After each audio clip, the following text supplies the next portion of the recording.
Sir NEET 2025 का exam हो चुका है। 24 के मुकाबले पेपर का लेवल कैसा था? देखिए 2024 में नीट का पेपर काफ़ी आसान था और बच्चे शायद एक्सपेक्ट कर रहे होंगे कि 2025 भी इजी आएगा, लेकिन 2025 के इस एग्ज़ाम में कुछ चेंजेस देखने को मिले। स्पेशली फिजिक्स पहले से टफ आई, 2024 में काफ़ी आसान थी। एक्चुअली 2016 का जो पेपर है नीट का, तो 2016 में ऐसा पेपर आया था जिसका लेवल थोड़ा अप था। तो 2016 के बाद 2025 में अब दोबारा पेपर का लेवल थोड़ा हाई आया है। फिजिक्स में स्पेशली थोड़े क्वेश्चंस अच्छे लेवल के आए हैं और कुछ क्वेश्चन तो इवन जेई एडवांस लेवल के भी मैं कहूँगा, 2-4 क्वेश्चन ऐसे भी थे। और बायो थोड़ी लेंथी आई है, यानी जो बच्चे थोड़ा सा स्लोली अटेम्प्ट करते हैं पेपर, उनको पेपर लेंथी भी लगा, क्योंकि बायो टफ नहीं थी लेकिन लेंथी थी। केमिस्ट्री एवरेज आई है, हालांकि ऑर्गेनिक के कुछ क्वेश्चन डाइसी थे, लेकिन केमिस्ट्री एवरेज आई है। फिजिक्स का लेवल थोड़ा टफ आया और बायो थोड़ी लेंथी आई।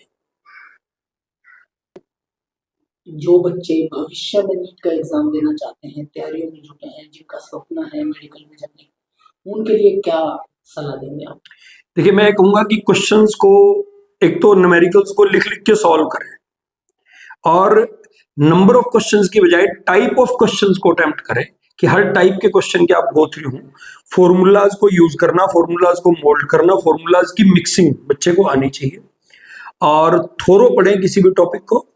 और मानता हूं कि एनसीईआरटी फोकस्ड रहे, लेकिन क्वेश्चंस के हाई लेवल के क्वेश्चन भी अटेम्प्ट करें, पीवाईक्यू सारे के सारे सॉल्व करें तो हो जाएगा। और रही बात पेपर के लेवल की इस बार का, तो वो देखो सबके लिए ही था अगर प्लस था तो एक्सपेक्ट करते हैं कि इस बार जो रैंक क्राइटेरिया है उसमें जितने हाई मार्क्स पे पिछली बार रैंक आ रहे थे, इस बार बच्चों को कम मार्क्स पे अच्छे रैंक देखने को मिलेंगे। बच्चों में नीट का क्रेज बढ़ रहा है, पेरेंट्स भी अवेयर हो रहे हैं, लगातार नीट एग्जाम देने वालों की संख्या बढ़ रही है, क्या मैसेज देंगे? देखिए इसका कारण बड़ा क्लियर है कि डॉक्टर्स की जरूरत है। आपको मालूम है कि कोविड के टाइम ही सबको ही महसूस हुआ था कि डॉक्टर्स की डेफिशिएंसी है इंडिया में, तो डॉक्टर्स की जरूरत है और जरूरत है इसलिए ज़्यादा से ज़्यादा बच्चे नीट के एग्ज़ाम में बैठते हैं। तो मैं बच्चों को यही कहूँगा कि फर्स्ट डे से ही अपना टाइम टेबल बनाकर प्रॉपर तैयारी करें, अपना टाइम वेस्ट ना करें, पर डे अपना शेड्यूल फिक्स करें। अगर किसी डे आप अपने शेड्यूल को फॉलो नहीं कर पाते तो उसकी कंपनसेशन नेक्स्ट डे में करें। कुरुक्षेत्र में नीट की शुरुआत करने वाले लोगों में आपका नाम है। शुरू से आप नीट, मेडिकल, आईआईटी, जेईई हर तरह की कोचिंग दे रहे हैं, तो क्या आगे मैसेज क्या देंगे पेरेंट्स को, बच्चों को? कुरुक्षेत्र में भी बच्चे अब बहुत संस्थान हो गए हैं, भीड़ है नीट की कोचिंग देने वालों की, क्या कहेंगे, कैसे चयन करें कि कहाँ कोचिंग है? ये आपने बड़ा अच्छा क्वेश्चन किया। देखिए मेरा ये मानना है कि 9th से ही बच्चा इसकी तैयारी शुरू करे, क्योंकि 9th का काफी सिलेबस +1 को मैच करता है।